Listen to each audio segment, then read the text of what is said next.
तुम्ही जर सोयाबीन उत्पादक शेतकरी असाल तर हा व्हिडिओ तुमच्यासाठी अतिशय महत्त्वाचा आहे. मित्रांनो, तुम्ही जर नाफेड केंद्राच्या माध्यमातून तुमची सोयाबीन विक्रीसाठीची नोंदणी केली असेल तर हा व्हिडिओ शेवटपर्यंत नक्कीच बघा. मित्रांनो, आता नाफेड केंद्राच्या माध्यमातून सरकारी खरेदी सुरू झालेली आहे आणि तुमच्या सोयाबीनला 5,328 असा दर लागणार आहे. मात्र मित्रांनो, हा व्हिडिओ जर तुम्ही शेवटपर्यंत नाही पाहिला तर तुमचं खूप मोठं नुकसान होऊ शकते. शेतकरी मित्रांनो, मी आहे प्रताप बोडके. तुम्ही पाहता चॅनल कृषी तंत्राच्या कृषी सल्ला या कार्यक्रमामध्ये आपले सहर्ष स्वागत आहे. शेतकरी मित्रांनो, तुम्हाला माहीतच आहे, सरकारच्या माध्यमातून नाफेड केंद्र सुरू करण्यात येतात आणि त्याच्या माध्यमातून सरकारी जी काही सोयाबीन खरेदी ही केली जाते. पण मित्रांनो, तुमच्या सोयाबीनला जर ₹5,328 एवढा जर भाव पाहिजे असेल तर तुम्ही नाफेड केंद्राच्या माध्यमातून नोंदणी करून तुमची सोयाबीन नाफेड केंद्राला विक्री केली पाहिजे. मित्रांनो, आता दुसरा विषय आहे की नाफेड केंद्रावरती आपण सोयाबीन विक्री करणार आहोत. मात्र त्यासाठी काही मर्यादा जिल्हेवारीच आता नाफेड केंद्राने जाहीर केलेली आहे आणि ही तुम्हाला माहिती असणं अतिशय गरजेचं आहे. कारण ही जर माहिती नसली तर तुमचं मोठं नुकसान होऊ शकते. मित्रांनो, काय नुकसान होते हे आपण थोडक्यात समजून घेऊया.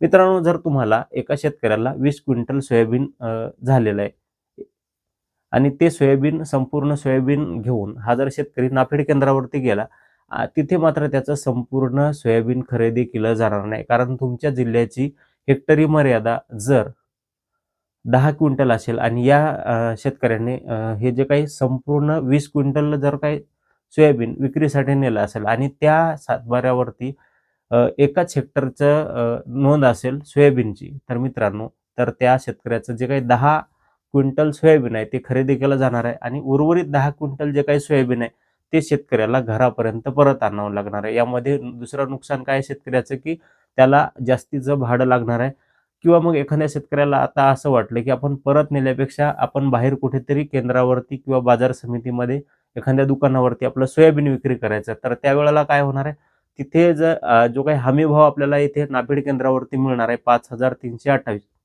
बाहेर तो भाव नाही. तुम्हाला माहीत असेल 3,500 पासून 4,200-300 पर्यंत असा भाव.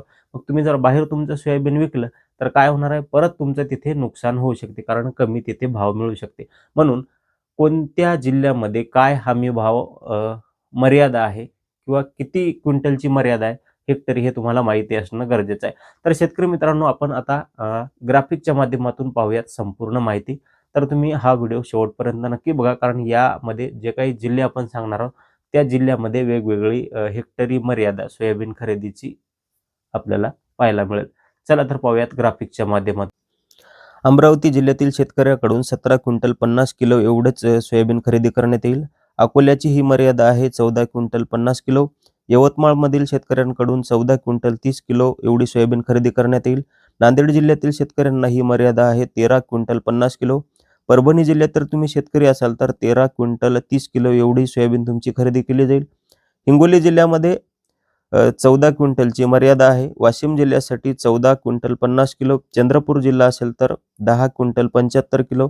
भंडारा जिल्ह्यासाठी ही मर्यादा आहे 10 क्विंटल 75 किलो. नागपूर जिल्ह्यासाठी ही मर्यादा थोडी कमी आहे 7 क्विंटल 50 किलो. गडचिरोली जिल्ह्यामध्ये 7 क्विंटल 21 किलोची मर्यादा आहे.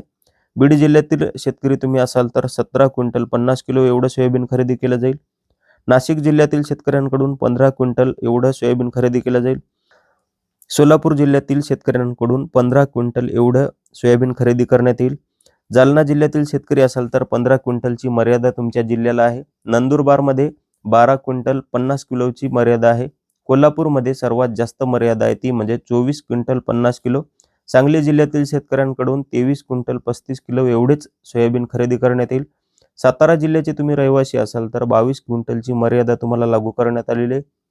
लातूर जिल्ह्यांमध्ये 20 क्विंटल 10 किलो. धाराशिवमध्ये 17 क्विंटल आणि अहिल्यानगरमध्ये 14 क्विंटल 30 किलोची मर्यादा ही लागू करण्यात आलेली आहे.